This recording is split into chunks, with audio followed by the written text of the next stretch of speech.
Assalamualaikum warahmatullahi wabarakatuh. Kembali kita berjumpa lagi dalam pembelajaran matematika khusus untuk kelas 8 tingkat SMP.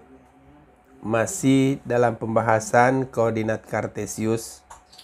Pada pertemuan kali ini kita akan membahas posisi garis terhadap sumbu X dan sumbu Y.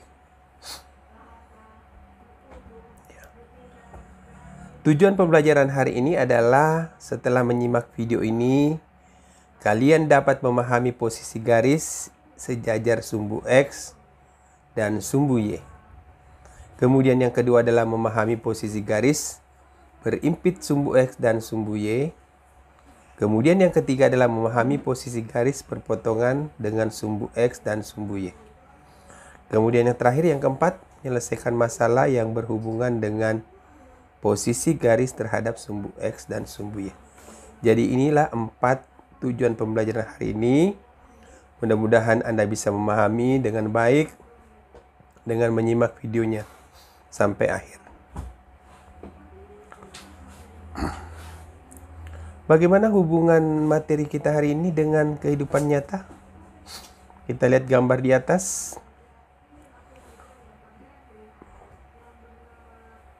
Iya, jadi sejarah kereta api dunia mencatat bahwa rel pertama terbuat dari kayu yang digunakan sebagai jalur untuk menarik gerobak yang digunakan pada industri tambang pada tahun 1550-an.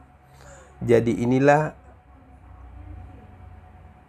teori yang terkait dengan materi kita hari ini. Jadi dikembangkan pada kereta api, yaitu garis-garis yang sejajar. Ya, okay. Sekarang kita lihat bagaimana misalkan kalau kita membuat dua garis. Nah, posisi dua garis itu kalau kita buat gambarnya seperti ini, K1, K2, ini posisinya sejajar. Kapan dikatakan sejajar, dua garis sejajar? Apabila garis K1 ini saya perpanjang, ini juga saya perpanjang, maka dia tidak akan berpotongan.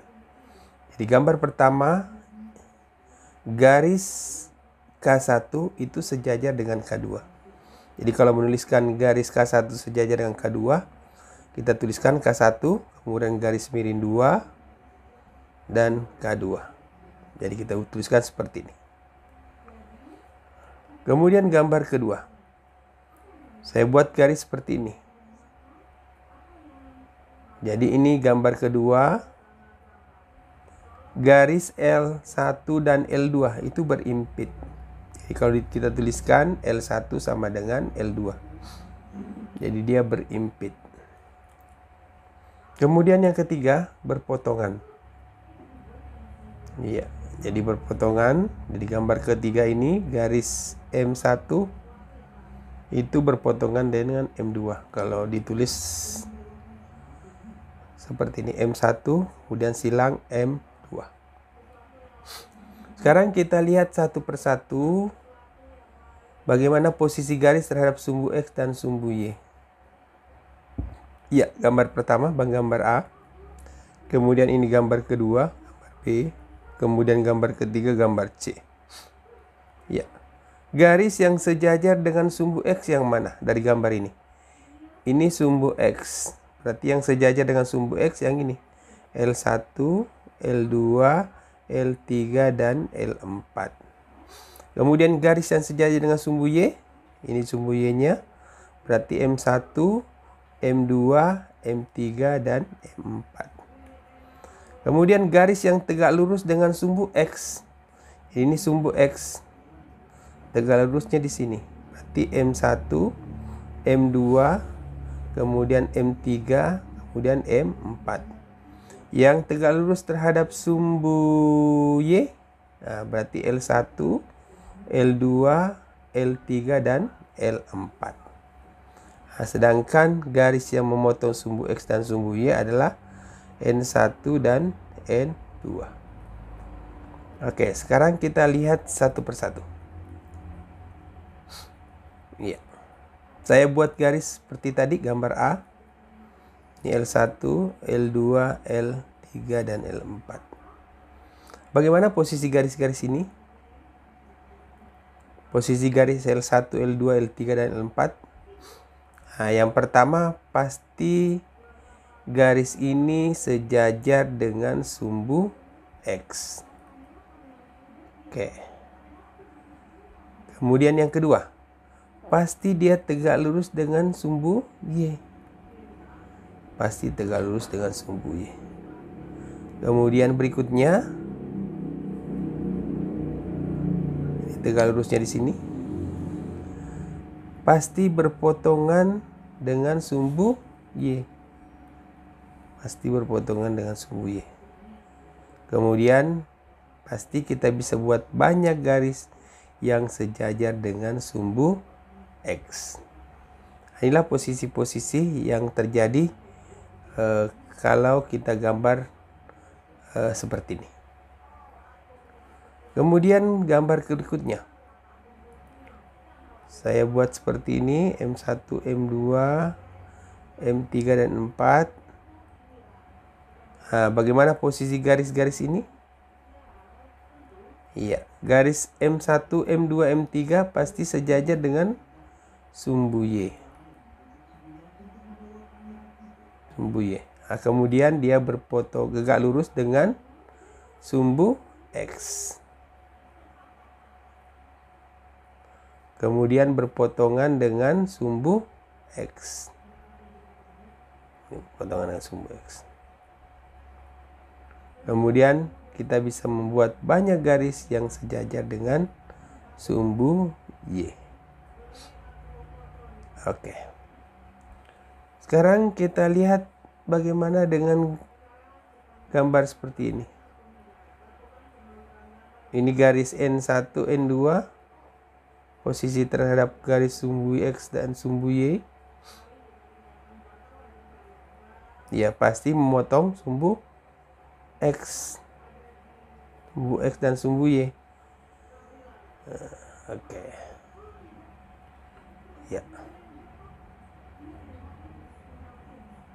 Nah, sekarang kita lihat bagaimana posisi garis melalui titik X, Y terhadap sumbu X dan sumbu Y. Ya, saya buat garis contohnya 1,2. Saya buat garis melalui garis titik itu. Bagaimana posisi garis ini terhadap sumbu X dan sumbu Y? Ya. Garis P. Jadi kita hanya bisa membuat satu garis melalui titik ini sejajar dengan sumbu Y. Jadi hanya bisa satu garis saja. Selain itu tidak sejajar. Jadi hanya kita bisa membuat satu garis yang tegak lurus dengan sumbu X. Nah.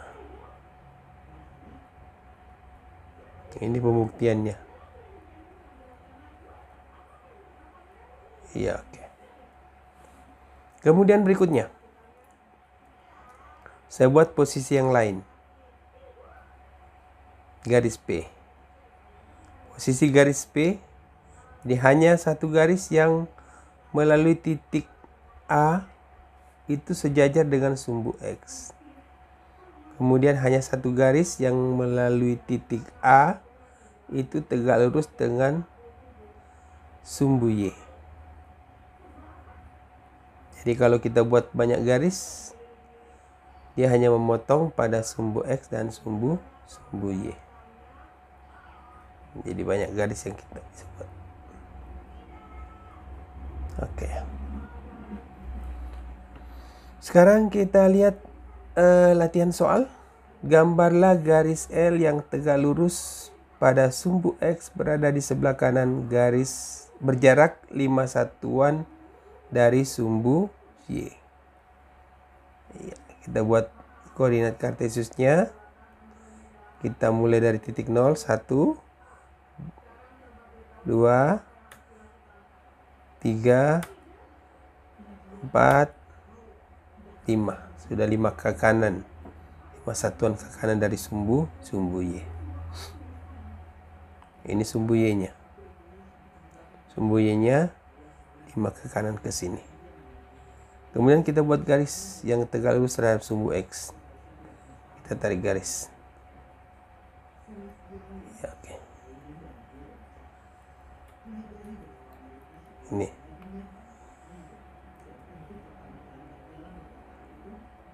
Ya, ini tegak lurus. Ya, seperti ini. Kemudian berikutnya.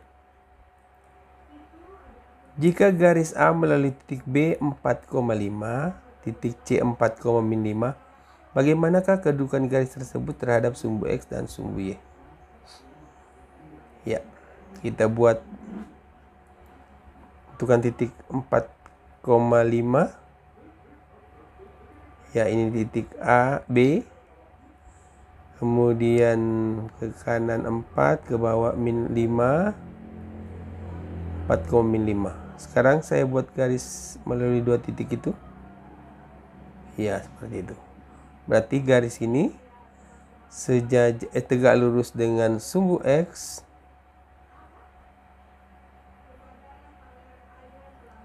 Kalau kita menuliskan seperti ini, kemudian sejajar dengan sumbu Y. Kita tuliskan seperti ini. Oke. Kemudian soal berikutnya, soal kelima. Apabila dua garis L dan M memotong sumbu X tidak tegak lurus, bagaimanakah posisi garis L terhadap M? Jelaskan kemungkinan dan tunjukkan dengan gambar. Jadi kita buat gambarnya. Memotong sumbu X dan sumbu Y dan tidak tegak lurus. Ya, bagaimana posisinya? Pasti garis L dan garis M itu berpotongan. Iya, oke.